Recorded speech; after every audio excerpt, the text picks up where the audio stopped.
come with me to rom-com at the library. When I saw that the Kitchener Public Library was hosting a romance reader convention, I was immediately excited. Last summer, I went to a similar event at the Hamilton Public Library and had the best time, so I knew I couldn't miss this one. One of my favorite things about events like this is getting to meet some of my favorite authors, discover new authors, and connect with other readers who love books just as much as I do. First up was a very cute book swap hosted by Talia and Katie, who are famously known for putting together some amazing bookish events. The concept was simple: bring a book you no longer want, leave it on a table, and then pick up a new to you book to take home. I ended up picking up Meet Me at the Lake by Carly Fortune, plus Confess and Maybe Someday by Colleen Hoover. After that, I headed to a paper rose making workshop. You guys know I love a good craft, so this was right up my alley. At first glance, it looked easy, but trust me, it was so much harder than it seemed. We had to shape every single layer into petals and then assemble everything to create a flower. I was definitely struggling to make mine actually look like a rose, but someone suggested focusing on gluing the layers together rather than each individual petal,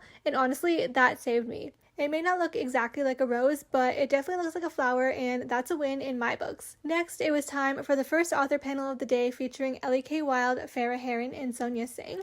I had seen Ellie and Farah speak before and loved both of their events, but Sonia was completely new to me. This panel was so much fun, and the moderator kept things light and entertaining, and there was lots of laugh out loud moments from both the authors and the audience. After the panel, I got to meet Ellie K. Wild, and this was actually my second time meeting her, and she was just as sweet as I remembered. Last summer, I picked up her first book in the Oakwood Bay series, so of course I had to grab the second one this time. Between panels, I decided to check out a button making workshop, and honestly, this might have been one of my favorite activities of the day. We got to choose different romance tropes, add backgrounds and borders to customize our buttons. Some people even made completely custom designs using magazine clippings, which turned out so cute. I also got to chat with some fellow book lovers about our favorite books and tropes, so if you're watching this and we met that day, it was so nice meeting you. Then it was time for the final panel of the day featuring Hannah Bonham Young, Lavanya Lakshmi, and Emily Ohanjanian. I was especially excited for this one because I already love Hannah's books, but I hadn't heard of Lavanya or Emily before. By the end of the panel, both of their books had immediately been added to my TBR.